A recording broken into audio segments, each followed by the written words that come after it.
Hi everyone, my name is Sarah Beth, and I just finished reading Persuasion by Jane Austen.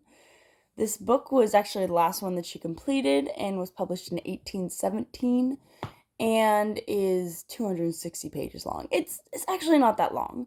And it's not very dense. I This is not my favorite Jane Austen novel. I've read Emma, I've read Sense and Sensibility, and I've read Pride and Prejudice. And fun fact, my favorite is Sense and Sensibility. And this kind of just felt like an offshoot of Sense and Sensibility. I feel, though, that the writing and the story was not as strong as her other works. Personally, I think that there's just a lot of filler in this book, to put it frankly. When she's actively focusing on our main plot line and the story, like our main character Anne, she's doing great.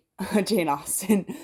I think that the writing there is superb. Like, it's all there. It's just cluttered with um it feels almost like name dropping at time, or just dropping in useless information that does not feel like it's helping the story. I just feel like sometimes she's not even going on tirade. She's just it just feels, it feels like I am almost I don't want to skim through it, but I almost skimmed through a lot of this book. Not trying to, because I actually do enjoy Jane Austen's books.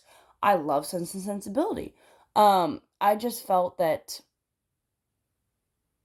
it didn't live up to the other work that I've read by her. I don't think that it's hard to read by any means, but I do think that it's like drudgery. It's very tedious at times, and there's other times when it flows quite. The ending feels like it's completely rushed. And I guess I should describe for you what exactly the story is, because once again, it feels like an offshoot of Sense and Sensibility. You have Anne, who's the main protagonist. She had a love 8.5 years ago, and she was persuaded not to pursue said love by her friend Lady Russell, who's basically one of the only people in this novel that has her best interests at heart. Her father, Sir Eliot, and her older sister Elizabeth. Elizabeth's favorite child, and Sir Eliot dotes upon her, and he's very vain. And nobody really cares about Anne. Her younger sister Mary is a younger sister syndrome, who's quite frankly a crybaby.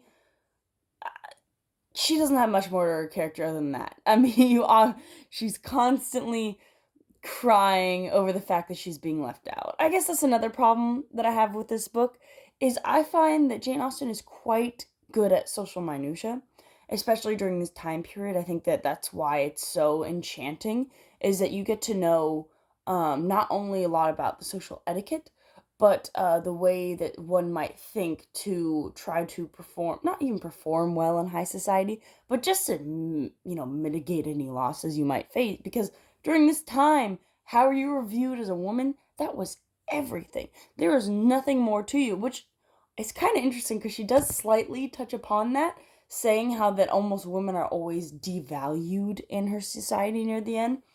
Um, but it's near the end, and it's not exactly elaborated upon.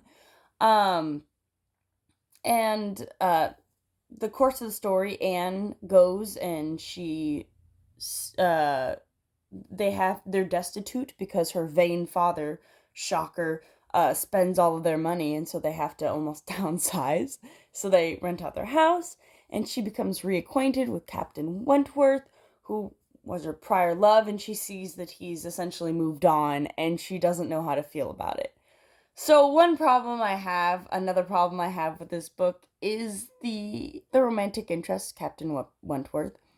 Um, you really don't understand why she still loves him, or why she ever loved him, or why he ever loved her. Because, quite frankly, the only character attribute we get about Anne is that she's nice and kind. I mean, that's great. I just wish that because she says at some point in the book that their interplay used to just be so easy and free flowing, and they could constantly talk about anything. And then in the book, you never see that. Ever. She claims at the end that that happened when they're talking about how they love each other all of a sudden, but at the same time, um, there she says herself multiple times in the novel that all they do is exchange social niceties, so you can't even read into dialogue that they really have between them for most of the novel. Um, it's also just there I don't know if I'm wrong about this, but it feels like there's less dialogue in this novel. I don't know if that's a good or a bad thing, but, like, I almost noted it because of the fact that so many other parts were just hard to get through, which once again, probably not a good thing. Um, I hate to, be so pessimistic about this classic, but I find that there's so many classics out there, so many amazing classics, and I love reading classics. Um, I don't think that this one is worth the time. And it hurts to say because I have enjoyed Jane Austen's novel, and I do want to complete finishing her works. I still have Mansfield Park and Northanger Abbey to read, and then I believe I've completed her works. And I do genuinely love her writing style. I just don't think that the actual content of this book lived up to my expectations.